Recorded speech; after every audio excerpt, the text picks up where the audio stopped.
tuvieron una hora de desayuno, eran las 11 de la mañana y habían descansado. No, esa es una realidad que tú la viste. Sí. ¿Ya? Entonces puedo decir que trabajaron 4 horas a 5 horas como jornada, con descansos periódicos. No lo puedo, porque no es eso, porque no hay ninguna, visto por ti, no hay nadie que les estaba diciendo levántense, vamos a trabajar, sigan trabajando. No hay eso. Lo único que había, y si lo viste ver, es que estuvieran realizando el corte con normas, llámese corte bajo, quitar la punta, hacer su trabajo correctamente, pero en ningún momento había una presión para que trabajaran más de las capacidades que ellos tenían. O sea, y eso es visto por ti, ¿ya? No hay esa presión de decir, bueno, mire, trabaje, mire, si, y tiene que trabajarme más de 8 horas. No llegan a las 8 horas. Y si vamos al campo, es una media. Es una media, y es en algunos casos un mito que hay que romper, donde dicen que son jornadas maratónicas y demás. No se dan. ¿Y si no llegan a las 3 toneladas diarias? Es que normalmente, quiero decirlo, normalmente no llegan. Por eso es que y si no llegan, no es muy escaso, ¿ya? Y yo puedo decir que es muy escaso. En algunos casos se les trata de cambiar. Es más, ellos mismos se van. No es que haya una presión, existe una presión y una selección, pero ellos mismos abandonan. Estaba viendo ahí gente de 70, 80 años que estaban ahí, que deberían estar que probablemente estén en un programa de invalidez, vejez y supervivencia, que estén cobrando los 300 quetzales por su edad, y que todavía estén trabajando y que se sienten aptos para hacerlo. Entiendo de los testimonios que no había gente cotizando en el IX, que es una parte elemental de lo que decía Carla del trabajo digno. Es una formalización. Pero no están formalizados. Yo estoy formalizado. ¿Sus trabajadores? Mis trabajadores están formalizados. No me competen, no es parte de mi labor, pero sí quisiera decir que efectivamente, tal como lo redactó, su nombre es Alberto, disculpa. Alberto, efectivamente, la situación se da cuando penetran en una propiedad en la cual yo soy parte de esa propiedad. En ese momento, efectivamente, hablamos del tema de los niños que estaban ahí a raíz de una foto. Exactamente de una foto, donde está el padre y 2 hijos. ¿Ya? Las edades no las sé,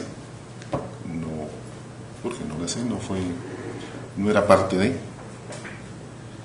Y también hay que decirlo en el contexto como es, y se lo dije, había una escuela ahí enfrente del lugar donde estaban cortando, y expliqué un poco de decir que estaban los niños en edad, en un periodo de vacaciones. Creo que en ese contexto hay que ver, y exactamente cuando se le pregunta al padre en la foto, ¿no? Y dice 2 ayudantes. ¿Ya? Es para decir las cosas en su contexto real, dice 2 ayudantes, y están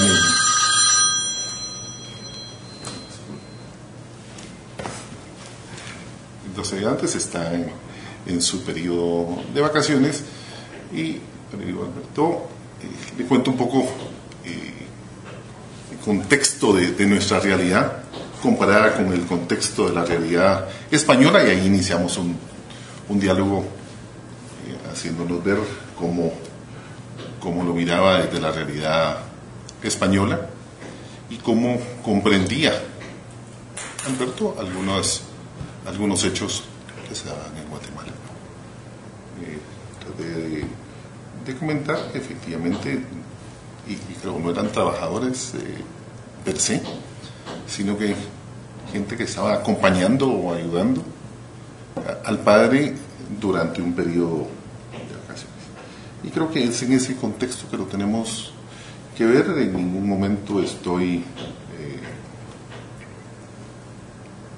siendo proclive o apoyando trabajos de menores de edad en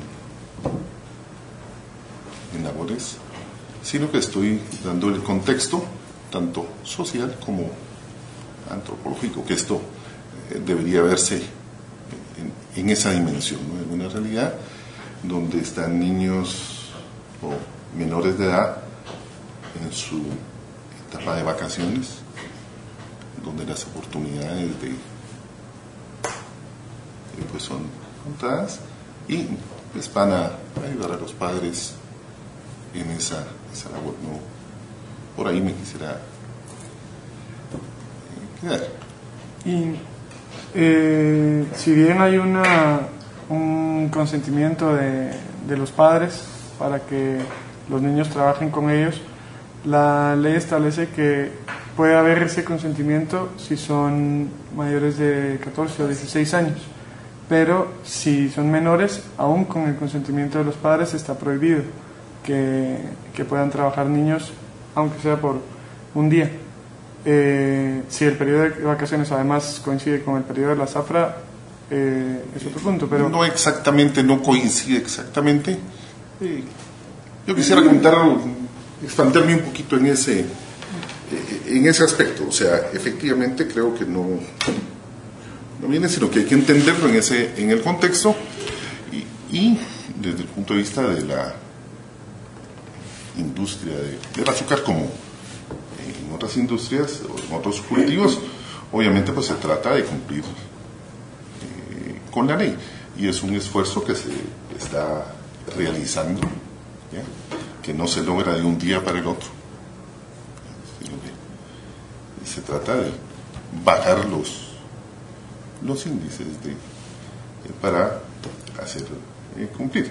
Tal vez, perdón que le interrumpa, yo no sé, tal vez si se está desviando un poquito de para donde iba Martín. Como propietario y como presidente de la Cámara del Agro, ¿por qué si está prohibido por la ley sucedía? Un poco Solo que a mí sí me gustaría que esa pregunta en particular la puede contestar como propietario, ¿verdad? Porque la Cámara del Agro como institución no tiene nada que ver con la gestión de una empresa, ¿no? O como propietario. Es por eso que dije que como propietario, como empresa, habíamos tomado una decisión. Entregar al ingenio. Una decisión, ¿no? Eso, ok, y es en el afán de cumplir con las normas. Pero tal vez la pregunta de Martín es ¿por qué se hacía? Exacto. ¿Por qué en diciembre? Porque hace 2 semanas tenía un niño trabajando ahí. O varios. Ok, y la explicación se la digo. O sea, uno, son ayudantes, no son trabajadores per se de la empresa, ¿ya? No son. Eso definitivamente. 2, son ayudantes de sus padres. 3, un poco en la razón de sus vacaciones, ¿ya? Y que paulatinamente irlo reduciendo en el afán de cumplir con todas las normas, ¿ya? Y cumplir con la exclusión del trabajo infantil o del trabajo personas de menores de edad. Y en ASASBE nos explicaban que desde 1994 empezaron todo un proceso para implementar la política de trabajo infantil cero, y que lo habían logrado conseguir para el 2000, y que los únicos que todavía no lo habían hecho eran los cañeros. Ellos hacían una diferenciación entre los azucareros, que son los que van desde caña hasta el proceso de procesamiento de azúcar, y los cañeros, que incluso nos decían que era prácticamente otra cámara. O sea, el asiento de los cañeros está en el CACIF, en la cámara del agro, y el otro asiento de los azucareros. Son empresas individuales, y es parte de lo que Carla les comentaba, cómo estaba la cadena y quiénes eran los responsables, y que en el agro guatemalteco se dan hasta actividades personales, hasta actividades empresariales. Y en esa línea, me imagino que también a Salvo les ha de haber explicado un poquito como que ellos están generando un programa de los proveedores para los proveedores, para que los proveedores de materia prima y de otros servicios incorporarlos en ese